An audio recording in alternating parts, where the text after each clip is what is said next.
Hello everyone, welcome to ISPC center. This is Prashant Kumar. Friends, आज के इस वीडियो में मैं आप लोगों के साथ 69वीं बीपीएससी प्रीलिम्स को ध्यान में रखते हुए आज एक प्रैक्टिस सेट को डिस्कस करूंगा। यह प्रैक्टिस सेट हमारे द्वारा डेस्टिनेशन आईएएस संस्थान में चलाए जा रहे टेस्ट सीरीज का हिस्सा है। आज का यह test discussion full length test का डिस्कशन होगा। इसमें कुल 150 प्रश्न होंगे। आप लोग साथ साथ सॉल्व करते रहिए और अच्छा स्कोर लाने का प्रयास करिए। आइए हम लोग इसका डिस्कशन प्रारंभ करते हैं।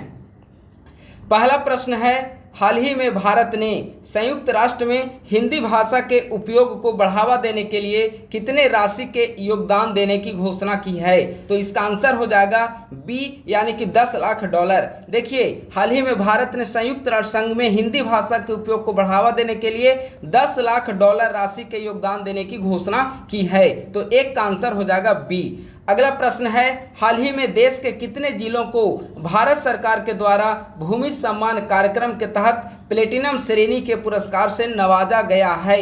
प्रश्न में पूछा गया है देश के कितने जिलों को। तो देश के 9 राज्य के 68 जिलों को प्लेटिनम श्रेणी पुरस्कार से नवाजा गया है। तो 2 का आंसर हो जाएगा बी। अगर बिहार में जिलों की संख्या पूछता तो बिहार में कुल 5 जिलों को यह अवार्ड दिया गया है, लेकिन देश के कितने जिलों को पूछा गया है तो देश के 9 राज्यों के अंतर्गत 68 जिलों को भूमि सम्मान कार्यक्रम के तहत प्लेटिनम श्रेणी के अवार्ड से नवाजा गया। तो 2 का आंसर हो जाएगा बी। अगला प्रश्न है, नीति आयोग के द्वारा जारी नवीनतम राष्ट्रीय बहुआयामी गरीबी सूचकांक से संबंधित निम्नलिखित में से कौन सा विकल्प सत्य है? सही से प्रश्न पढ़िएगा। सत्य विकल्प कौन सा है यह पूछा गया है। आइए विकल्प को देखते हैं। पहला विकल्प है, विगत 5 वर्षों में 13.5 करोड़ लोग बहुआयामी गरीबी से मुक्त हुए। यह बिल्कुल सही है। अगला स्टेटमेंट, ग्रामीण क्षेत्रों की तुलना में शहरी क्षेत्रों में गरीबी दर में अधिक गिरावट देखने को मिली है। देखिए, यह स्टेटमेंट गलत है। जो जल्दी में रिपोर्ट आई है नीति आयोग के द्वारा, इसमें कहा गया है कि शहरी क्षेत्रों की तुलना में ग्रामीण क्षेत्रों में ज़्यादा गरीबी दर में गिरावट देखने को मिली है। तो यह स्टेटमेंट गलत है। अगला है, इस सूचकांक के मुख्यतः 3 मानक हैं, जिनमें शिक्षा, स्वास्थ्य एवं जीवन स्तर में सुधार करना है। यह भी स्टेटमेंट सही है, यानी कि इसका आंसर हो जाएगा उपयुक्त में 1 से अधिक, यानी कि 3 का आंसर हो जाएगा डी। अगला प्रश्न है, हाल ही में अंतर्राष्ट्रीय मुद्रा कोष ने वर्ष 2023 में भारत में कितना प्रतिशत का आर्थिक वृद्धि दर का अनुमान जताया है? यह एकदम लेटेस्ट प्रश्न है। इसका करेक्ट आंसर हो जाएगा बी, यानी कि 6.1%। अगला प्रश्न है, स्वास्थ्य का अधिकार देने वाला देश का पहला राज्य कौन है? बहुत आसान प्रश्न है, बताइए इसका आंसर क्या होगा? इसका आंसर हो जाएगा सी, यानी कि राजस्थान राज्य देश का ऐसा पहला राज्य बना है जिसने स्वास्थ्य का अधिकार वहां के नागरिकों को प्रदान किया है। तो 5 का करेक्ट आंसर हो जाएगा सी। अगला प्रश्न है, हाल ही में भारत ने किस देश को INS कृपाण उपहार स्वरूप देने की घोषणा की है? तो यह भी जल्दी सब एकदम लेटेस्ट प्रश्न है। इसका आंसर हो जाएगा सी। इसका PDF हमने टेलीग्राम पे आपको ये कंटेंट आपको प्रोवाइड किया था। 6 का आंसर हो जाएगा सी, यानी कि वियतनाम। अगला प्रश्न है, कौन सा देश दुनिया का पहला डिजिटल सरकारी बॉन्ड जारी करेगा? तो दुनिया का पहला डिजिटल सरकारी बॉन्ड जारी करने वाला देश बना है इजराइल। 7 का करेक्ट आंसर हो जाएगा ए। अगला प्रश्न है, हाल ही में किस राज्य ने कुई भाषा को 8वीं अनुसूची में शामिल करने के प्रस्ताव को मंजूरी दी है? तो इसका करेक्ट आंसर हो जाएगा बी, यानी कि हाल ही में उड़ीसा राज्य की कैबिनेट ने कुई भाषा को संविधान की 8वीं अनुसूची में शामिल करने की प्रस्ताव को मंजूरी दी है। तो 8 का करेक्ट आंसर हो जाएगा बी। अगला प्रश्न है, 9वां नंबर प्रश्न है, यूरेनियम 233 का उपयोग करने वाला दुनिया का पहला थोरियम आधारित परमाणु संयंत्र भवानी कहाँ स्थापित किया जा रहा है? बहुत महत्वपूर्ण प्रश्न है, बताइए इसका करेक्ट आंसर क्या हो जाएगा? इसका करेक्ट आंसर हो जाएगा सी, यानी कि तमिलनाडु के कलपक्कम में यूरेनियम 233 का उपयोग करने वाला दुनिया का पहला थोरियम आधारित परमाणु संयंत्र भवानी स्थापित किया जा रहा है। तो 9 का करेक्ट आंसर हो जाएगा सी। अगला प्रश्न है, प्रधानमंत्री के मन की बात का 100वां एपिसोड कब प्रसारित हुआ। मन की बात से संबंधित दो चीजों को आप याद रखेंगे, मन की बात की शुरुआत कब हुई और इसकी 100वां एपिसोड कब प्रकाशित हुआ। तो इसका 100वां एपिसोड इसका आंसर, करेक्ट आंसर हो जाएगा ई, क्योंकि जो 100वां एपिसोड है वह 30 अप्रैल 2023 को प्रकाशित हुआ है। अगर इसकी शुरुआत पूछा जाता तो इसकी शुरुआत 3 अक्टूबर 2014 को हुई है, ठीक है, लेकिन 100वां एपिसोड जो है वह 30 अप्रैल 2023 को पूरा हुआ है, यानी कि 10 का करेक्ट आंसर हो जाएगा ई। अगला 11 नंबर प्रश्न है, किस राज्य के मुख्यमंत्री ने हाल ही में हरे कृष्णा हेरिटेज टावर के लिए भूमि पूजन किया है। तो हरे कृष्णा हेरिटेज टावर के लिए भूमि पूजन किया है तेलंगाना के मुख्यमंत्री ने। 11 का करेक्ट आंसर हो जाएगा ए। अगला प्रश्न है, किस शहर में पूर्वी भारत का पहला वर्ल्ड ट्रेड सेंटर बनाया जा रहा है। पूर्वी भारत का पहला वर्ल्ड ट्रेड सेंटर कलकत्ता में स्थापित किया जा रहा है। तो 12 का करेक्ट आंसर हो जाएगा सी। अगला 13 नंबर प्रश्न है, यह मैचिंग से संबंधित प्रश्न है, सुमेलित करना है, ठीक है। एक तरफ युद्धाभ्यास दिया हुआ है और दूसरे तरफ देश दिया हुआ है। तो आप लोग बताइए, साइक्लोन 1 भारत और मिस्र के बीच का युद्धाभ्यास है, तो ए का आंसर हो जाएगा 2। एक्वेरिन भारत और मालदीव का है, बी का आंसर हो जाएगा 1। और कोंकण जो है भारत और ब्रिटेन का है, तो सी का आंसर हो जाएगा 3, यानी कि 2 1 3, यानी कि 13 का करेक्ट आंसर क्या हो जाएगा, ए हो जाएगा 13 का करेक्ट आंसर। अगला 14वां नंबर प्रश्न है, राष्ट्रीय होम्योपैथिक सम्मेलन 2023 का आयोजन कब और कहां किया गया। यानी कि राष्ट्रीय होम्योपैथिक सम्मेलन 2023, जिसे होम्योकॉन के नाम से जाना जाता है, इसका आयोजन कब और कहां किया गया। तो इसका करेक्ट आंसर हो जाएगा बी, मई 2023 में इसका आयोजन उत्तराखंड की राजधानी देहरादून में किया गया है। तो 14 का करेक्ट आंसर हो जाएगा बी। अगला प्रश्न है, बेमेल युग्म का चयन करें, यानी कि इनमें से कौन सा सुमेलित नहीं है। WHO के महानिदेशक डॉक्टर टेड्रोस घेब्रेयसस, यह बिल्कुल सही है, यह सुमेलित है। यूनिसेफ की प्रमुख कैथरीन रसेल, यह भी सुमेलित है। यूट्यूब के CEO नील मोहन, यह भी सुमेलित है। यानी कि कौन सा सुमेलित नहीं है, तो इसका आंसर हो जाएगा ई, यानी कि उपर्युक्त में से कोई नहीं, यानी कि सारे जो हैं वह सुमेलित हैं। अगला, निम्नलिखित में से किसने ग्रीन हाउस उत्सर्जन को कम करने के लिए फिट फॉर 55 पैकेज की शुरुआत की है। तो फिट फॉर 55 पैकेज यूरोपीय संघ से संबंधित है। 16 का करेक्ट आंसर हो जाएगा सी। इसका टारगेट 2030 ईस्वी तक ग्रीन हाउस गैस में 55% तक कटौती करना है। इसीलिए इसने अपना एक कैंपेन फिट फॉर 55 कैंपेन की शुरुआत की है। तो 16 का करेक्ट आंसर हो जाएगा सी।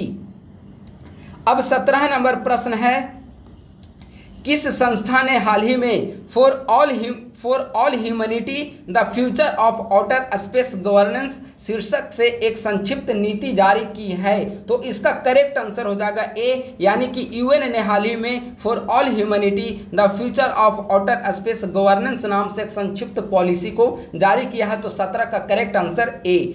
अगला प्रश्न है, पुस्तक और लेखक से संबंधित असत्य विकल्प को चुने, यानी कि निम्नलिखित में से कौन सा विकल्प जो है वह सत्य नहीं है। अंबेडकर ए लाइफ शशि थरूर, यह बिल्कुल सही है। The poverty of political economy Meghnad Desai, यह भी सही है। My life as a comrade K Sailaja, यह भी सही है। तो कौन सा विकल्प असत्य है, तो इसका आंसर हो जाएगा ई, यानी कि इनमें से कोई नहीं, सारे विकल्प जो हैं वह बिल्कुल सुमेलित हैं। अगला प्रश्न है, IPL के इतिहास में सबसे ज़्यादा विकेट लेने वाले गेंदबाज कौन बने हैं। तो IPL के इतिहास में सबसे ज़्यादा विकेट लेने का रिकॉर्ड युजवेंद्र चहल के नाम पर रहा है। इन्होंने वेस्ट इंडीज के पूर्व ऑलराउंडर डेवेन ब्रावो को पीछे छोड़ दिया है। तो 19 का करेक्ट आंसर हो जाएगा सी। अगला, परशुराम कुंड महोत्सव किस राज्य में आयोजित किया जाता है। बहुत आसान प्रश्न है। परशुराम कुंड महोत्सव अरुणाचल प्रदेश से संबंधित है। तो 20 का करेक्ट आंसर हो जाएगा सी। अगला 21 नंबर प्रश्न है, निम्नलिखित में से कौन सा युग्म G20 का सदस्य देश है। आप ऑप्शन देखकर यहाँ पर बताइए कि G20 का सदस्य देश कौन कौन सा है। ऑप्शन ए भारत, पाकिस्तान एवं चाइना। देखिए, जो पाकिस्तान है वह G20 का सदस्य नहीं है। 21 का ए जो है वह गलत है। अगला, जर्मनी, जापान, इटली, ये तीनों मेंबर G20 के हैं। अमेरिका, रूस और चीन, ये भी तीनों मेंबर G20 के हैं, यानी कि इसका आंसर हो जाएगा डी। यानी कि दो विकल्प जो हैं ये तीन छह कंट्री जो हैं वे G20 के सदस्य हैं। तो 21 का करेक्ट आंसर हो जाएगा आपका डी। 22 नंबर प्रश्न है, किस बैंक ने हाल ही में बेंगलुरु में प्रोजेक्ट कुबेर को लॉन्च किया है? तो हाल ही में प्रोजेक्ट कुबेर को SBI ने लॉन्च किया है। तो 22 का करेक्ट आंसर हो जाएगा ए। अगला 23 नंबर प्रश्न है, नए संसद भवन से संबंधित असत्य कथन को चुने। यानी कि नए संसद भवन से संबंधित निम्नलिखित में से कौन सा विकल्प जो है वह गलत है? इसे 28 जून 2023 को राष्ट्र को समर्पित किया गया। देखिए यह स्टेटमेंट गलत है। 28 मई को राष्ट्र को समर्पित किया गया है। किसके द्वारा? भारत के माननीय प्रधानमंत्री के द्वारा। तो स्टेटमेंट नंबर 1 गलत है। आगे देखते हैं, इसका निर्माण टाटा प्रोजेक्ट लिमिटेड ने किया है। यह बिल्कुल सही है। इसमें संयुक्त अधिवेशन में कुल 1272 सांसदों के बैठने की क्षमता है। यह भी सही है। ठीक है, देखिए 1272 सांसद संयुक्त अधिवेशन में, आप लोग याद रखिएगा ये दोनों सही है। यानी कि इसका स्टेटमेंट नंबर 1 गलत है, यानी कि ए असत्य है। तो 23 का आंसर हो जाएगा ए। अगला, MQ-9B रिपर समाचारों की सुर्खियों में रहा है, यह क्या है? यानी कि हाल ही में समाचारों की सुर्खियों में रहा MQ-9B रिपर क्या है? तो MQ-9B रिपर मानव रहित हवाई जहाज UAV है। तो 24 का आंसर हो जाएगा सी। अगला 25वां नंबर प्रश्न है, हाल ही में बतख की चोंच डायनासोर नामक प्रजाति के अवशेष निम्नलिखित में से किस देश में पाए गए हैं? तो इसका 25 का करेक्ट आंसर हो जाएगा ए। यानी कि चिली पैटागोनिया क्षेत्र में बतख की चोंच डायनासोर नामक प्रजाति के अवशेष हाल ही में पाए गए हैं। तो 25 का करेक्ट आंसर हो जाएगा ए। बीते वर्ष 22-23 में नवीकरणीय ऊर्जा सर्वाधिक उत्पादन किस राज्य में हुआ है? तो 22-23 में नवीकरणीय ऊर्जा का सर्वाधिक उत्पादन राजस्थान में हुआ है। नवीकरणीय ऊर्जा मंत्रालय की 2021-22 की रिपोर्ट में यह आपको मिल जाएगी। राजस्थान राज्य नवीकरणीय ऊर्जा का उत्पादन करने वाला पहला राज्य रहा है। मतलब सबसे ज्यादा उत्पादन राजस्थान में होता है। 26 का आंसर सी। अगला प्रश्न है, जुली लद्दाख या हेलो लद्दाख कार्यक्रम निम्नलिखित में से किसके द्वारा जून 2023 में प्रारंभ किया गया? क्या है कार्यक्रम का नाम? जुली लद्दाख या हेलो लद्दाख। तो यह भारतीय नौसेना के द्वारा प्रारंभ किया गया लद्दाख क्षेत्र में। 27 का करेक्ट आंसर हो जाएगा बी। अगला प्रश्न है, भारत का कौन सा राज्य पूर्ण ई गवर्नेंस वाला देश का पहला राज्य बन गया है? तो इसका करेक्ट आंसर हो जाएगा ए। यानी कि केरला भारत का ऐसा पहला राज्य है जिसने ई गवर्नेंस क्षमता को वहां पर लागू किया है। 28 का करेक्ट आंसर हो जाएगा ए। अगला, करंट अफेयर का सेक्शन फिनिश हो गया है। अब इंडियन पॉलिटी शुरू हो रहा है। निम्नलिखित कथनों पर विचार करें। राज्यसभा का सभापति इनमें से किसके मतों से चुना जाता है? 3 विकल्प यहाँ पर दिए गए हैं और अब बताइए कि राज्यसभा का सभापति इनमें से किसके मतों से चुना जाता है? तो आप सभी जानते हैं कि राज्यसभा का सभापति कौन होता है? वाइस प्रेसिडेंट यानी कि उपराष्ट्रपति। और उपराष्ट्रपति का चुनाव किसके द्वारा होता है? लोकसभा और राज्यसभा के सदस्यों के द्वारा इसका चुनाव किया जाता है। यानी कि इसका विकल्प ए और विकल्प बी करेक्ट है। यानी कि इसका आंसर क्या हो जाएगा? 29 का आंसर इसका करेक्ट हो जाएगा सी। अगला प्रश्न, राष्ट्रीय वरिष्ठ नागरिक परिषद का अध्यक्ष कौन होता है? सीनियर सिटीजन काउंसिल का अध्यक्ष कौन होता है? तो सीनियर सिटीजन नाम से आपको लग रहा है कि यह सोशल जस्टिस एम्पावरमेंट मंत्रालय से संबंधित होगा। तो इसका हेड कौन होगा? अध्यक्ष कौन होगा? सामाजिक न्याय और अधिकारिता मंत्री इसके हेड होंगे। यानी कि इसका आंसर हो जाएगा 30 का करेक्ट आंसर हो जाएगा बी। अगला 31 नंबर प्रश्न है, इनमें से कौन संविधान का कार्य नहीं है? बताइए कौन सा संविधान का कार्य नहीं है? ऑप्शन ए, यह नागरिक के अधिकारों की गारंटी देता है। यह संविधान का कार्य है नागरिक अधिकार प्रदान करना। ऑप्शन बी, यह सरकार की विभिन्न शाखाओं के लिए सत्ता के विभिन्न क्षेत्रों को चिन्हित करता है। यह भी संविधान का कार्य है। ऑप्शन सी, यह सुनिश्चित करता है कि अच्छे लोग सत्ता में आए। देखिए भारतीय संविधान जो है वह लोकतंत्र पर आधारित है और लोकतंत्र में जनता का शासन होता है। जनता के द्वारा जिस किसी भी व्यक्ति को चुन लिया जाएगा, चाहे वह अच्छे लोग हों या फिर किसी और प्रकृति के लोग हों, वे सत्ता में आ सकते हैं। अभी आप देखेंगे कि भारतीय संसद या विधान परिषद में भी आपराधिक प्रवृत्ति के लोग चुने जा रहे हैं। ठीक है, तो 31 का कौन सा कार्य नहीं है, तो इसका आंसर हो जाएगा 31 का सी, यह कार्य नहीं है भारतीय संविधान का।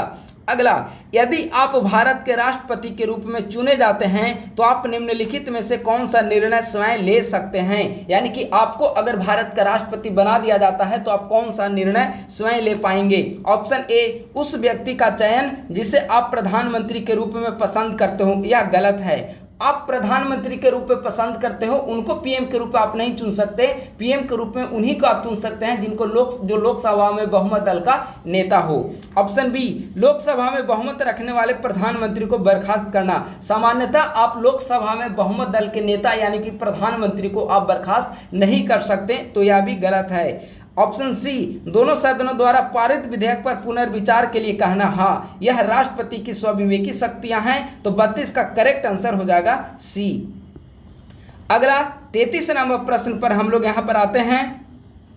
33 नंबर प्रश्न है, बेमेल को चुने, इनमें से कौन सा मैच नहीं है, इसे आपको चुनना है। प्रांतीय संविधान समिति, देखिए प्रांतीय संविधान समिति यह गलत है। प्रांतीय संविधान समिति कौन है, अंबेडकर। ठीक है, अंबेडकर। अगला सदन समिति, सदन समिति यह भी गलत है। सदन समिति के कौन थे हेड, पट्टाभी सीतारमैया। अगला कार्य संचालन समिति, बी आर अम्बेडकर, यह भी गलत है। कार्य संचालन समिति का अध्यक्ष के एम मुंशी। ठीक है ना, तो बेमेल को चुने तो इनमें से एक से अधिक बेमेल है, क्योंकि सारे बेमेल हैं, तो 33 का करेक्ट आंसर हो जाएगा डी। अगला प्रश्न, निम्नलिखित में कौन सा विषय 11वीं अनुसूची में शामिल है। पुस्तकालय, कुटीर उद्योग, ग्रामीण विकास, इनमें सारे ऑप्शन जो हैं वह 11वीं अनुसूची में शामिल है, यानी कि इसका करेक्ट आंसर हो जाएगा 34 का डी। अगला प्रश्न 35 नंबर प्रश्न है, निम्नलिखित में कौन सी भाषा मूल संविधान में 8वीं अनुसूची में शामिल है। मूल संविधान यानी कि जो संविधान, जब संविधान का निर्माण किया गया था उस समय मूल संविधान में कौन शामिल थे, तो इसके अंतर्गत आप देखेंगे तो सिर्फ मराठी ऐसी भाषा है जो मूल संविधान में शामिल है। बाकी मैथिली और संथाली जो है वह संशोधन के जरिए 8वीं अनुसूची में शामिल किया गया है, तो 35 का करेक्ट आंसर क्या हो जाएगा, बी। अगला प्रश्न है, फजल अली आयोग का संबंध किससे है। तो आप सभी जानते हैं कि फजल अली आयोग का संबंध राज्य के पुनर्गठन से है। भाषा के आधार पर राज्य का पुनर्गठन किया जाना चाहिए या नहीं, इसी बात को लेकर फजल अली आयोग का गठन किया गया था, तो 36 का करेक्ट आंसर हो जाएगा बी। अगला प्रश्न है, चालू वित्त वर्ष 2023-24 में देश के जीडीपी में वृद्धि कितने प्रतिशत रहने का भारतीय रिजर्व बैंक का जून 2023 का ताजा पूर्वानुमान है। यानी कि आरबीआई के लेटेस्ट पूर्वानुमान के अनुसार वित्तीय वर्ष 23-24 में देश के जीडीपी कितना प्रतिशत वृद्धि रहने का अनुमान है, तो इसका करेक्ट आंसर हो जाएगा बी, यानी कि 6.5%। अगला, वित्त वर्ष 23-24 के लिए खरीफ उपजों के न्यूनतम समर्थन मूल्य में सबसे कम वृद्धि प्रति क्विंटल में किस उपज के मामले में की गई, तो सबसे कम वृद्धि मक्का के मामले में की गई है, तो 38 का करेक्ट आंसर हो जाएगा ए।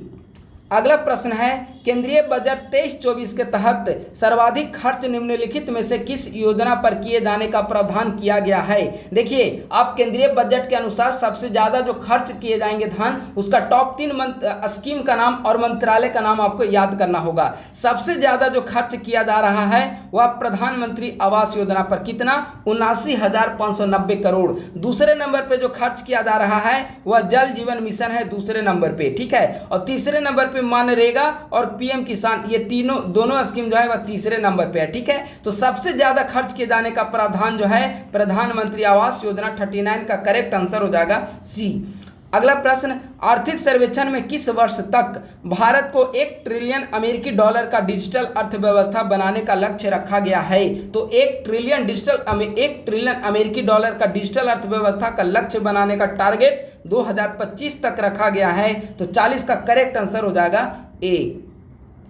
अगला इधर 41 नंबर प्रश्न है, आर्थिक समीक्षा 22-23 को संसद में कब प्रस्तुत किया गया है। देखिए, आर्थिक समीक्षा को 31 जनवरी 2023 को संसद में प्रस्तुत किया गया, और यही अगर आपसे बजट पूछता तो बजट 1 फरवरी को पेश किया गया। ठीक है, तो आर्थिक समीक्षा 31 जनवरी 2023 और बजट 1 फरवरी 2023, तो 41 का आंसर हो जाएगा सी। अगला प्रश्न, वित्त वर्ष 23-24 के लिए राजकोषीय घाटा का कितना प्रतिशत बजट का अनुमान लगाया गया है? अगर प्रतिशत में देखेंगे तो 5.9% है, लेकिन अगर आप राशि के रूप में देखेंगे तो 17,86,816 करोड़ है। तो 42 का आंसर हो जाएगा ए। अगला 43 नंबर प्रश्न जो है, यहां पे है 43 नंबर प्रश्न, इसको मैच करना है। कौन सी कमेटी किससे संबंधित है आपको मैच करके बताना है, ठीक है। देखिए 43 का जो हो जाएगा सत्यम समिति वस्त्र नीति, एक आंसर हो जाएगा 2।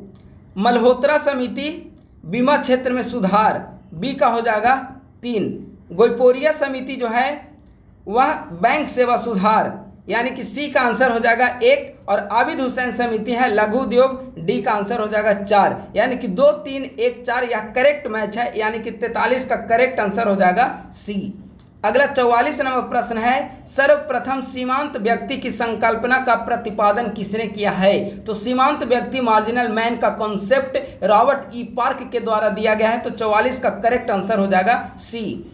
निम्नलिखित में से किसकी स्थापना द्वितीय पंचवर्षीय योजना के दौरान नहीं की गई थी? तो भिलाई, दुर्गापुर और राउरकेला, ये तीनों स्टील प्लांट की स्थापना द्वितीय पंचवर्षीय योजना के दौरान की गई थी, लेकिन जो बोकारो स्टील प्लांट है इसकी स्थापना 3rd 5 ईयर प्लान के दौरान की गई थी। तो 45 का करेक्ट आंसर हो जाएगा ए। 46 नंबर प्रश्न है, देखिए यहाँ से मैथ शुरू हो गया है, 5 प्रश्न यहाँ पर मैथ है, तो मैथ का प्रश्न मैं स्किप कर दे रहा हूँ, ठीक है। 46 से लेकर 50 तक मैथ दिया हुआ है। अब आइए 51 नंबर प्रश्न, 51, सूची 1 को सूची 2 के साथ सुमेलित करना है, ठीक है। इसको यहाँ पर मैच करना है, मैच करके आप बताइए करेक्ट आंसर क्या होगा। इधर है बॉम्बे क्रॉनिकल, बॉम्बे क्रॉनिकल किनका है? फिरोज शाह मेहता, यानी कि ए का हो जाएगा 3। कॉमनवेल्थ एनी बेसेंट, बी का हो जाएगा 1। लीडर मदन मोहन मालवीय, सी का हो जाएगा 2। सर्चलाइट सच्चिदानंद सिन्हा, डी का हो जाएगा 4। यानी कि 3, 1, 2, 4, 3, 1, 2, 4, यानी कि 51 का करेक्ट आंसर हो जाएगा सी। अगला प्रश्न है, फिर से यहाँ पर आपको सुमेलित करना है, बताना है कि कौन से विद्रोह का नेतृत्व किनके द्वारा किया गया था, ठीक है। तो बुद्धो भगत, ये कोल विद्रोह से संबंधित है। बुद्धो भगत, ए का हो जाएगा 3। सिद्धो और कान्हू संथाल विद्रोह, बी का हो जाएगा 1। टीटू मीर बरासत विद्रोह, सी का हो जाएगा 4। और गंगा नारायण भूमिज विद्रोह, डी का हो जाएगा 2। यानी कि 3, 1, 4, 2, इसका भी करेक्ट आंसर, 52 का भी करेक्ट आंसर हो जाएगा सी। अगला प्रश्न है, वर्ष 1857 में अंग्रेजों के विरुद्ध जिहाद का प्रचार निम्नलिखित में से किसने किया था? तो 1857 के विद्रोह में अंग्रेजों के विरुद्ध जिहाद का नारा मौलवी अहमदुल्ला के द्वारा दिया गया था। तो 53 का करेक्ट आंसर हो जाएगा ए। अगला 54 नंबर प्रश्न है, इंडियन फॉर वार इंडिपेंडेंस 1857 पुस्तक के लेखक कौन हैं? तो बताइए इसका आंसर क्या होगा? Veer Savarkar. Indian war of independence 1857 के पुस्तक के लेखक वीर सावरकर। 54 का करेक्ट आंसर सी। अगला प्रश्न, विधवा विवाह को प्रोत्साहित करने के उद्देश्य से 1871 ईस्वी में किसने राजमुंद्री सोशल रिफॉर्म एसोसिएशन स्थापित किया था? तो इसका आंसर हो जाएगा ए, वीरेशलिंगम के द्वारा इसकी स्थापना की गई थी। 55 का करेक्ट आंसर हो जाएगा ए। अगला प्रश्न है, निम्नलिखित पेशवाओं को कालक्रमानुसार संयोजित करना है, यानी कि पेशवा का शासन काल के आधार पर यहाँ पर बताना है कौन से इनका काल किस प्रकार से रहा है, ठीक है। तो सबसे पहले इसका करेक्ट आंसर हो जाएगा ए, यानी कि बालाजी विश्वनाथ सबसे पहले, उसके बाद दूसरे नंबर पे बालाजी बाजीराव, दूसरे नंबर पे बाजीराव प्रथम, तीसरे नंबर पे बालाजी बाजीराव और चौथे नंबर पे माधवराव प्रथम रहे हैं। बालाजी विश्वनाथ जो हैं 1713 से 20 ईस्वी, 1720 से लेकर 40 ईस्वी, 1740 से 60 ईस्वी और 1761 में माधवराव प्रथम। तो 56 का करेक्ट आंसर हो जाएगा ए। अगला प्रश्न, शिवाजी के अंतर्गत परराष्ट्र मामलों का मंत्री क्या कहलाता था, यानी कि विदेशी मामलों का मंत्री क्या कहलाता था? तो सुमंत। 57 का आंसर हो जाएगा सी। अगला प्रश्न है, मुगल सम्राट से भेंट करने के लिए शिवाजी निम्नलिखित में से किस स्थान पर गए थे? बताइए, बहुत आसान प्रश्न है, इसका आंसर हो जाएगा बी, यानी कि आगरा। अगला प्रश्न है, निम्नलिखित युग्मों में से कौन सा एक सही सुमेलित नहीं है? कौन सा सही सुमेलित नहीं है, इसका आंसर आपको बताना है। रैयतवाड़ी बंदोबस्त मद्रास यह बिल्कुल सुमेलित है। तालुकदारी बंदोबस्त बंबई यह सुमेलित नहीं है। अस्थायी बंदोबस्त बंगाल यह भी सुमेलित है, यानी कि 59 का करेक्ट आंसर हो जाएगा। जो सुमेलित नहीं है वह है बी, यानी कि 59 का करेक्ट आंसर है बी। अगला 60 नंबर प्रश्न है, ब्रिटिश शासन भारत से निकलने वाला खून का एक दरिया है, निम्नलिखित में से यह किसका स्टेटमेंट है? तो ब्रिटिश शासन भारत से निकलने वाला खून का एक दरिया है, यह दादा भाई नौरोजी का स्टेटमेंट है, यानी कि इसका करेक्ट आंसर हो जाएगा सी। अगला प्रश्न है, निम्नलिखित में कौन सा सुमेलित नहीं है? Option A Deoband school Syed Ahmad Madani, option B Majlis e Ahrar Shaukat Ali, C Khudai Khidmatgar Abdul Gaffar खां। इनमें से कौन सा सुमेलित नहीं है पूछा गया, तो इसका आंसर हो जाएगा एक से अधिक। ठीक है, खुदाई खिदमतगार खान अब्दुल गफ्फार खां सही है, तो इसका 61 का आंसर हो जाएगा डी। ये दोनों सुमेलित नहीं है, 61 का करेक्ट आंसर हो जाएगा डी। अगला आइए 62 नंबर प्रश्न की ओर।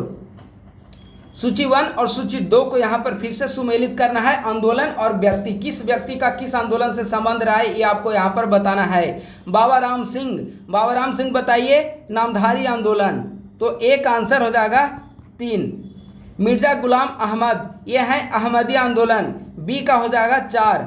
अगला है मुकुंद दास सत्य महिला धर्म, यानी कि सी का हो जाएगा 1। 3 4 1, यानी कि इसका करेक्ट आंसर हो जाएगा ए। डी का 2 हो जाएंगे, नौरोजी फतेहान जी ये रहनुमाई मजदान सभा। ठीक है, तो 62 का आंसर हो जाएगा ए।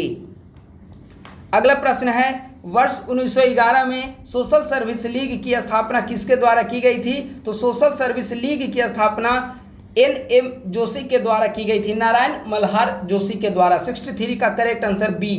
अगला, कार्ल स्लीमैन द्वारा किस प्रथा का उन्मूलन किया गया था? तो कार्ल स्लीमैन के द्वारा ठगी प्रथा का उन्मूलन किया गया है, 64 का आंसर हो जाएगा बी। अगला प्रश्न है, मुसलमानों में पश्चिमी शिक्षा के प्रचार के लिए 1863 ईस्वी में मोहम्मदन लिटरेरी सोसाइटी की स्थापना कहाँ पर की गई थी? देखिए, इसकी स्थापना अब्दुल लतीफ़ के द्वारा कलकत्ता में की गई थी, तो 65 का करेक्ट आंसर हो जाएगा बी। अगला प्रश्न है, बेमेल युग्म का चयन करें, यानी कि कौन सा युग्म जो है वह सुमेलित नहीं है? ए बेदरा का युद्ध अंग्रेज और डच के बीच 1759 ईस्वी में हुआ था, यह बिल्कुल सुमेलित है। वांडीवास का युद्ध अंग्रेज और फ्रांसीसी के बीच 1764 ईस्वी में हुआ था, यह भी सही है। चिलियावाला की लड़ाई अंग्रेज और मराठे, यह गलत है। 1849 ईस्वी में चिलियावाल की लड़ाई हुई थी अंग्रेज और सिख के बीच में। तो कौन सा सुमेलित कौन सा बेमेल है? तो 66 का करेक्ट आंसर हो जाएगा सी।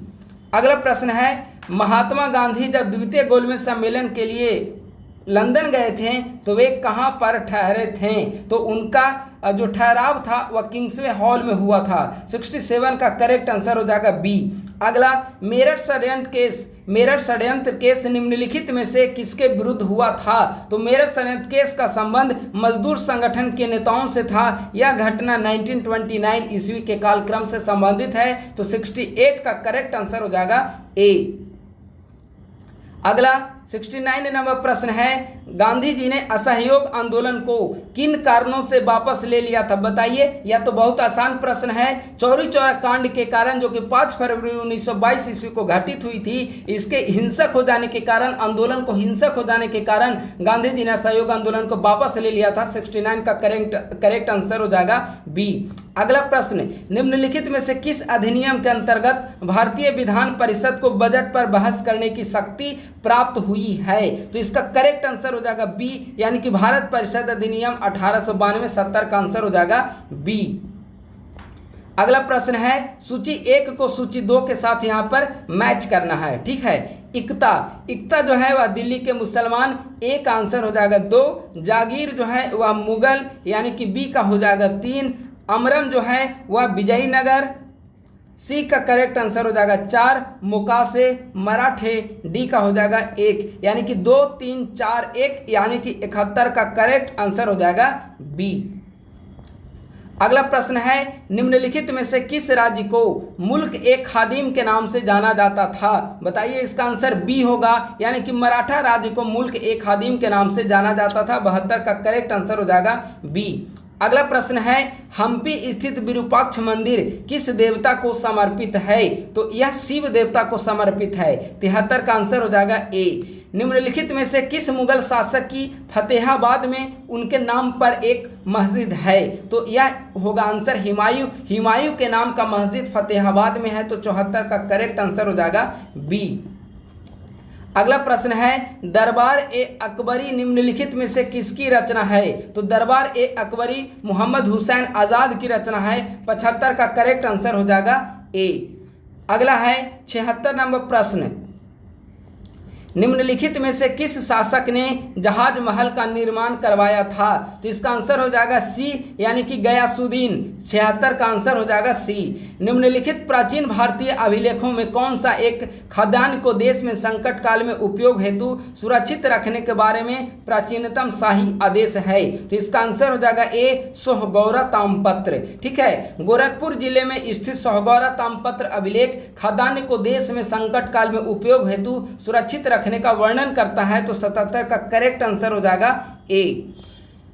अगला प्रश्न है बौद्ध, जैन एवं ब्राह्मण धर्मों में कौन सी धारणा एक जैसी है? यानी कि बौद्ध धर्म, जैन धर्म और ब्राह्मण धर्म, इन तीनों में कौन सी एक धारणा जो है वह समान है? तो वह है कर्मवाद का सिद्धांत। 78 का करेक्ट आंसर हो जाएगा ए।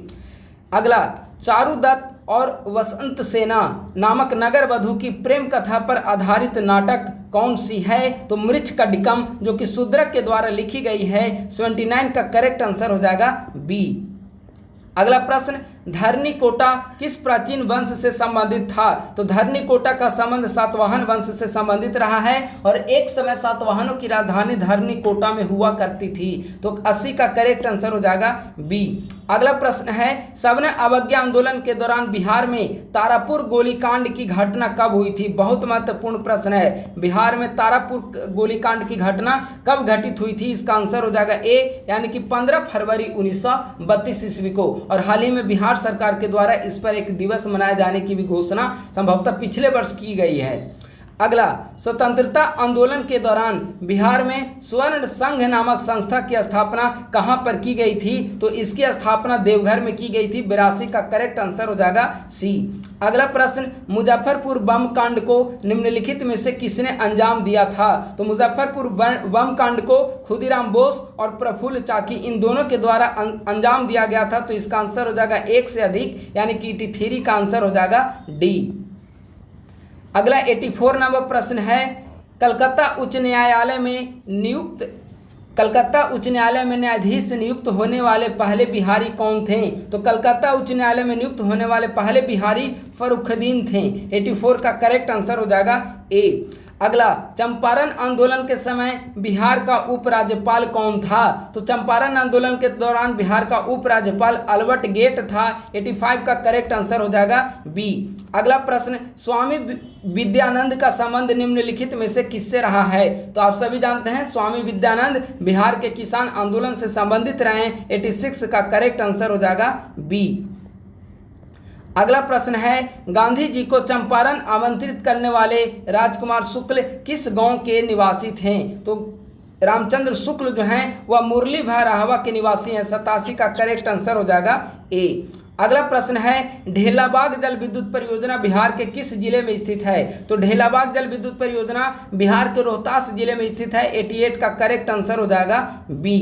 89 बिहार में सर्वाधिक साक्षरता वाले 3 जिले अवरोही क्रम में कौन सा है? बताइए सर्वाधिक साक्षरता वाले 3 जिलों का क्रम बिहार में कौन सा है? तो सबसे पहला नंबर पर रोहतास आएगा, दूसरे नंबर पे पटना और तीसरे नंबर पे भोजपुर आएगा, यानी कि 89 का करेक्ट आंसर हो जाएगा बी। अगला प्रश्न बिहार विधानसभा में अनुसूचित जनजाति के लिए कुल कितने सीटें आरक्षित की गई है? तो अनुसूचित जनजाति के लिए कुल 2 सीटें आरक्षित हैं। तो इसका आंसर हो जाएगा सी। देखिए अनुसूचित जनजाति के लिए एक मनिहारी जो कि कटिहार जिले में स्थित है और दूसरा कटोरिया जो कि बांका जिले में स्थित है। ये दोनों आरक्षित हैं अनुसूचित जनजाति के लिए। तो 90 का करेक्ट आंसर हो जाएगा सी। अगला 91 नंबर प्रश्न है पूर्वी चंपारण जिले का मुख्यालय कहां पर है? तो पूर्वी चंपारण जिले का मुख्यालय मोतिहारी में है। 91 का करेक्ट आंसर हो जाएगा ए। अगला प्रश्न, निम्नलिखित में से कौन बिहार का प्रमंडल नहीं है? तो निम्नलिखित में कौन बिहार का प्रमंडल नहीं है? यहाँ अगर देखा जाए तो वैशाली और खगड़िया ये दोनों बिहार का प्रमंडल नहीं है, तो इसका आंसर हो जाएगा डी। और ए जो है पूर्णिया वह बिहार का प्रमंडल है, ठीक है, तो 92 का आंसर हो जाएगा डी। अगला है 93 नंबर प्रश्न, जून 2023 में बिहार का कौन सा विश्वविद्यालय राष्ट्रीय मूल्यांकन एवं प्रत्यायन परिषद NAAC NAAC के द्वारा A++ ग्रेड पाने वाला पहला विश्वविद्यालय बना है? तो गया स्थित दक्षिण बिहार केंद्रीय विश्वविद्यालय। 93 का करेक्ट आंसर हो जाएगा सी। अगला प्रश्न, हाल ही में चतुर्थ राष्ट्रीय जल पुरस्कार में सर्वश्रेष्ठ राज्यों की श्रेणी में बिहार को कौन सा स्थान प्राप्त है? तो बिहार को तीसरा स्थान प्राप्त हुआ है और पहला स्थान किसको प्राप्त हुआ है? मध्य प्रदेश को। तो 94 का करेक्ट आंसर हो जाएगा सी। अगला 95 नंबर प्रश्न है, हाल ही में जमुई स्थित सिमुलतल्ला जैसे आवासीय स्कूल के तर्ज पर बिहार के और कितने जिलों में आवासीय विद्यालय खोलने की घोषणा की गई है? तो इसका आंसर हो जाएगा ए, यानी कि 11 जिलों में। राज्य के दूसरा चिड़ियाघर का निर्माण किस जिले में प्रस्तावित है? तो अररिया जिले में प्रस्तावित है। तो 96 का आंसर हो जाएगा बी, अररिया के रानीगंज में। अगला प्रश्न, हाल ही में बिहार की मरचा चावल को GI टैग प्रदान किया गया है, इसकी खेती मुख्यतः किस जिले में होती है? तो मरचा चावल की खेती मुख्यतः पश्चिम चंपारण जिले में होती है। 97 का करेक्ट आंसर हो जाएगा ए। अगला प्रश्न, केंद्र सरकार के 500 आकांक्षी जिला प्रखंड कार्यक्रम में बिहार के कितने प्रखंड को शामिल किया गया है? तो बिहार के 61 प्रखंड शामिल हैं आकांक्षी प्रखंड कार्यक्रम में। तो 98 का करेक्ट आंसर हो जाएगा बी। अगला प्रश्न है, वर्तमान समय में बिहार के महाधिवक्ता कौन हैं? तो वर्तमान में बिहार के महाधिवक्ता PK शाही, प्रशांत कुमार शाही हैं। 99 का आंसर हो जाएगा बी। अगला प्रश्न, हाल ही में बिहार कृषि विश्वविद्यालय सबौर के द्वारा फसल की एक नई किस्म सबौर कुंवर की खोज की गई है, यह किस फसल से संबंधित है? तो इसका आंसर हो जाएगा ए, यानी कि यह धान से संबंधित है। अगला प्रश्न है, देखिए 5 प्रश्न यहाँ पर फिर से रीजनिंग है। ऊपर में 5 प्रश्न मैथ दे दिया गया था, यहाँ पर ये 5 प्रश्न रीजनिंग है, उसे हम लोग छोड़ रहे हैं। अब क्वेश्चन नंबर 106, जहां पूर्वी एवं पश्चिमी घाट मिलते हैं वहां निम्नलिखित में से कौन सी पहाड़ियां स्थित है? यानी कि पूर्वी और पश्चिमी घाट के सम्मिश्रण पर कौन सी पहाड़ी स्थित है? तो इसका आंसर हो जाएगा सी, यानी कि नीलगिरी पहाड़ी। तो 106 का आंसर हो जाएगा सी। 107, नंदा देवी पर्वत चोटी किस हिमालय का भाग है? तो नंदा देवी कुमाऊं हिमालय का भाग है। 107 का करेक्ट आंसर हो जाएगा बी। अगला प्रश्न है 108 नंबर प्रश्न, सूची 1 को सूची 2 के साथ सुमेलित करें। ठीक है, इधर आपको सुमेलित करके बताना है इसका आंसर क्या होगा। सिंधु नदी द्वारा निर्मित, सिंधु नदी के द्वारा सिंधु गॉर्ज का निर्माण होता है, ए का आंसर हो जाएगा 4। अगला सतलज सिपकिला, ठीक है, तो बी का हो जाएगा 1। ब्रह्मपुत्रा दिहांग गॉर्ज, सी का हो जाएगा 3। और नर्मदा नदी के द्वारा भेड़ाघाट गॉर्ज, तो ए का हो जाएगा 2, यानी कि 4 1 3 2, यानी कि करेक्ट आंसर 108 का हो जाएगा ए। अगला प्रश्न, किस अक्षांश पर वार्षिक तापांतर न्यूनतम होता है? बहुत महत्वपूर्ण प्रश्न है। किस अक्षांश पर वार्षिक तापांतर न्यूनतम होगा? तो इसका आंसर हो जाएगा ए, यानी कि भूमध्य रेखा। अगला, बालक ईसा के रूप में किसे जाना जाता है? तो बालक ईसा के रूप में एल नीनो को जाना जाता है। 110 का करेक्ट आंसर हो जाएगा सी। अगला प्रश्न है, कोशिका की पाचन थैली, ये थैली होगा, कोशिका की पाचन थैली के रूप में किसे जाना जाता है? तो कोशिका की पाचन थैली के रूप में लाइसोसोम, यानी कि लाइसोसोम को आत्महत्या की थैली या पाचन थैली कहा जाता है। ठीक है, तो इसका आंसर हो जाएगा 111 का बी। अगला 112 नंबर प्रश्न है, पीयूष ग्रंथि के संबंध में सत्य कथन का चयन करें। यानी कि इस पीयूष ग्रंथि के संबंध में निम्नलिखित में से कौन सा विकल्प है वो सत्य है? ऑप्शन ए, पीयूष ग्रंथि सोमैटोट्रोपिक हार्मोन का स्रावन करती है, यह स्टेटमेंट बिल्कुल सही है। अगला, वयस्कों में वृद्धि हार्मोन की अधिकता से साइमंड रोग होता है, यह गलत है। वयस्कों में वृद्धि हार्मोन के अतिस्रावन से ये बीमारी होगी एक्रोमिगेली, और वयस्कों में वृद्धि हार्मोन के अल्प स्रावन से साइमंड रोग होगी। यानी कि ये दोनों विकल्प एक दूसरे के अपोजिट हैं, तो कौन सा स्टेटमेंट करेक्ट है? तो 112 का आंसर हो जाएगा ए। अगला 113 नंबर प्रश्न, निम्नलिखित पर विचार करिए और सत्य कथन का संबंध है। निम्नलिखित पर विचार करिए और यह कथन किससे संबंधित है आपको बताना है। इस संघ के प्राणी स्थलीय और जलीय होते हैं। इनका शरीर कठोर कैल्शियम कवच के द्वारा ढका होता है और ये सामान्यतः अंडे देते हैं। तो इनका संबंध मोलस्का संघ से है। 113 का करेक्ट आंसर हो जाएगा सी। अगला 114 नंबर प्रश्न है, एक टेरा का मान कितना होता है बताइए। एक टेरा का मान कितना होता है, तो इसका आंसर हो जाएगा बी, यानी कि एक टेरा का मान होता है 10 के पावर 12, यानी कि 114 का आंसर हो जाएगा बी। अगर 10 के पावर 18 को देखा जाए तो एक एक्सा का मान होता है 10 के पावर 18, लेकिन एक टेरा का मान होता है 10 के पावर 12, तो 114 का आंसर हो जाएगा बी। अगला प्रश्न, कोणीय वेग है, कोणीय वेग किसका उदाहरण है, तो 115 का आंसर ए। कोणीय वेग जो है वह सदिश राशि का उदाहरण है। 115 का आंसर ए।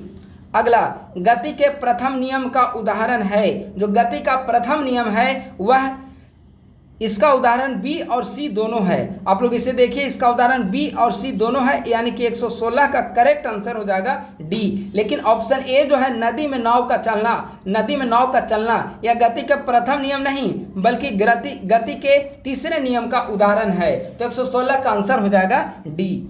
अगला प्रश्न, 1 किलोवाट का मान कितना होता है, तो 1 किलोवाट बराबर 3.6 गुना 10 के पावर 6 जूल, यानी कि 107 का आंसर हो जाएगा ए। अगला प्रश्न, मानव शरीर का सामान्य तापमान कितना होता है, तो मानव शरीर का सामान्य तापमान अगर सेल्सियस में होगा तो 36.9 डिग्री सेल्सियस, फ़ारेनहाइट में हो तो 98.6 डिग्री फ़ारेनहाइट और केल्विन में हो तो 310 केल्विन होगा। तो विकल्प देखकर बताइए, इसका करेक्ट आंसर हो जाएगा 118 का सी।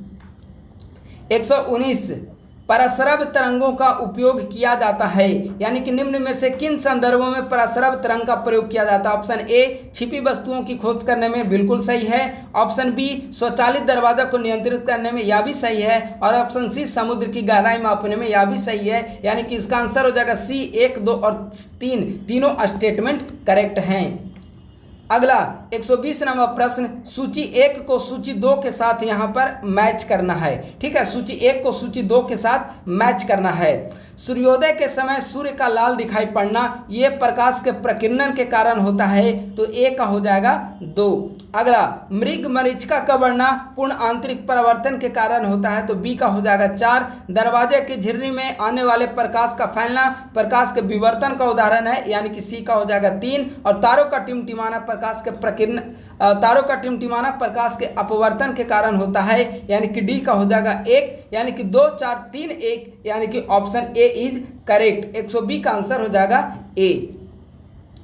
अगला 121 नंबर प्रश्न, ताप बढ़ने पर विद्युत अपघट्ट की प्रतिरोधकता, तो ताप जब बढ़ेगी तो विद्युत अपघट्ट की जो प्रतिरोधकता है वह घट जाएगी। 121 का आंसर हो जाएगा बी। लेकिन अगर प्रतिरोधकता जो है इसकी घट जाएगी, 121 का आंसर हो जाएगा बी। अगला प्रश्न, बर्फ के गलन की गुप्त उष्मा कितनी होती है, तो बर्फ के गलन की गुप्त उष्मा 80 कैलोरी प्रति ग्राम होता है, यानी 122 का करेक्ट आंसर हो जाएगा बी।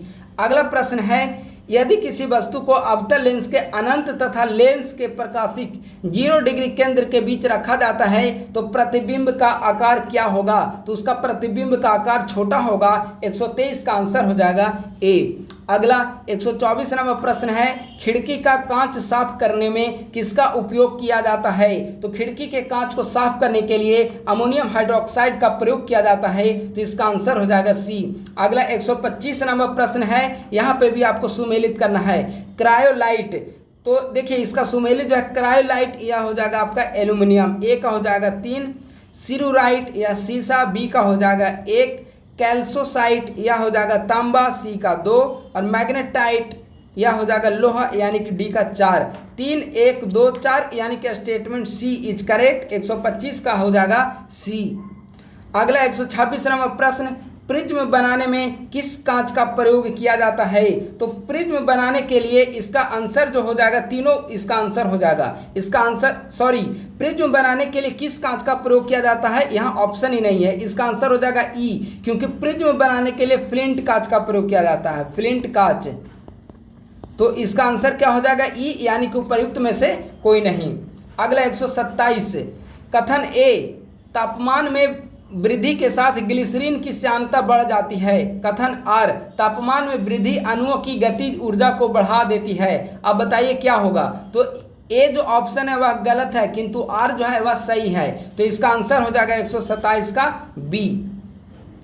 अगला 128वां प्रश्न है, पृथ्वी के चारों ओर परिक्रमा कर रहा उपग्रह इसीलिए पृथ्वी पर नहीं गिरता क्योंकि पृथ्वी का आकर्षण इसकी गति के लिए आवश्यक त्वरण प्रदान करता है।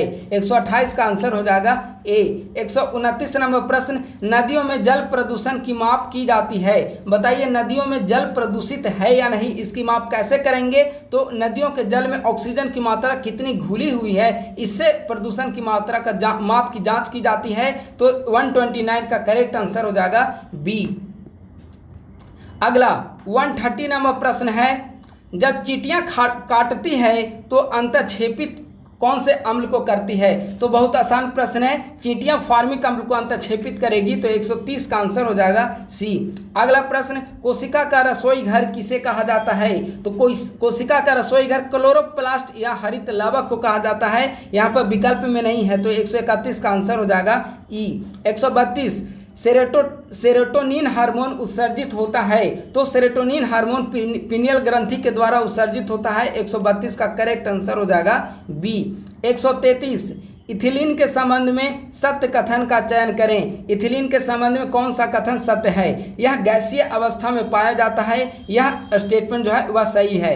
पौधों की लंबाई में सहायक है, यह गलत है। और पौधों के प्रसुप्ति काल को कम करता है, यह भी गलत है। तो कौन सा स्टेटमेंट सत्य है? यानी कि statement number A is correct.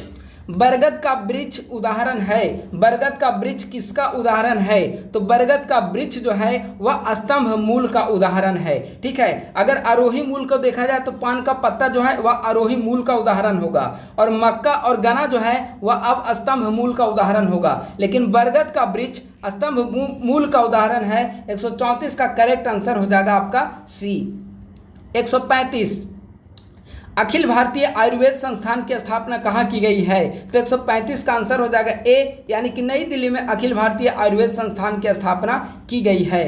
अगला प्रश्न है, पादप के संदर्भ में निम्नलिखित कथनों पर विचार करिए और कौन से कथन सत्य हैं, इसे आपको यहाँ पर चूज करना है। ठीक है, स्टेटमेंट 1, जाइलम मृदा से प्राप्त जल और खनिज लवणों का वहन करता है, यह बिल्कुल सही है। स्टेटमेंट 2, बाष्पोत्सर्जन जल के अवशोषण और जड़ से पत्तियों तक जल एवं उसमें विलय खनिज लवणों के ऊपरीमुखी गति में सहायक है, यह भी सही है। ऑप्शन 3, बाष्पोत्सर्जन पादपों के तापमान के नियमन में भी सहायक है, यह भी सही है। यानी कि तीनों स्टेटमेंट सही है, यानी कि 136 का करेक्ट आंसर हो जाएगा आपका बी। 137, निम्नलिखित में सत्य विकल्प का चयन करें। कौन सा विकल्प सत्य है, यहाँ पर आपको बताना है। ऑप्शन ए, पक्षियों, सरीसृप और स्तनधारियों के 4 पद होते हैं, यह बिल्कुल सही है।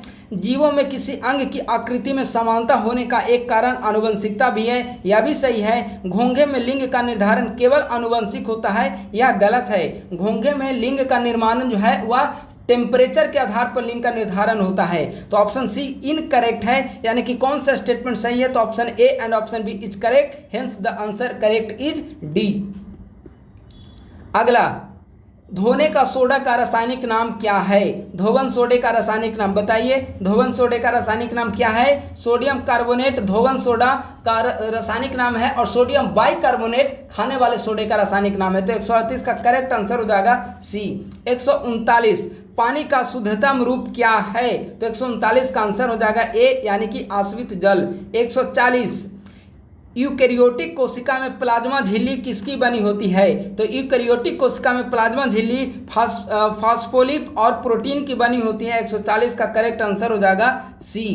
141, निम्नलिखित में से हिमालय के किस भाग में हिमरेखा की ऊंचाई सर्वाधिक होती है? तो हिमरेखा की सर्वाधिक ऊंचाई कश्मीर हिमालय में होगी। तो 141 का करेक्ट आंसर हो जाएगा बी। अगला 142 नंबर प्रश्न, 142 देखिए आ गया।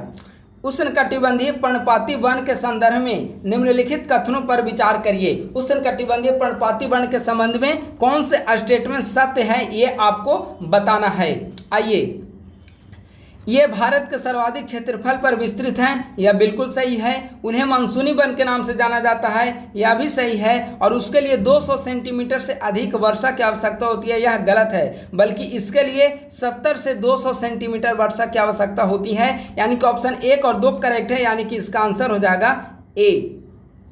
अगला 143, उष्णकटिबंधीय चक्रवात के संदर्भ में निम्नलिखित कथनों पर विचार करिए। उष्णकटिबंधीय चक्रवात के संबंध में निम्नलिखित कथन पर विचार करके आपको सत्य कथन को बताना है, ठीक है। ऑप्शन ए, इनकी उत्पत्ति कर्क और मकर रेखा के मध्य होती है, यह बिल्कुल सही है, क्योंकि उष्णकटिबंधीय का आप क्षेत्र ही देखेंगे तो वही कर्क और मकर रेखा के बीच वाला क्षेत्र है, विषुवत रेखा के आसपास का क्षेत्र। तो ऑप्शन 1 सही है। ऑप्शन 2, महासागरों के पूर्वी भाग उसके प्रवण क्षेत्र है, गलत है। यह पूर्वी और पश्चिमी दोनों भाग में उत्पन्न हो सकते हैं। ऑप्शन 3, ये समुद्र एवं स्थल में समान रूप से प्रभावी होते हैं, यह भी गलत है। जलीय क्षेत्र की तुलना में स्थलीय क्षेत्र में इसकी तीव्रता काफी अधिक होती है। तो इसका स्टेटमेंट 1 करेक्ट है, यानी कि 143 का आंसर हो जाएगा ए।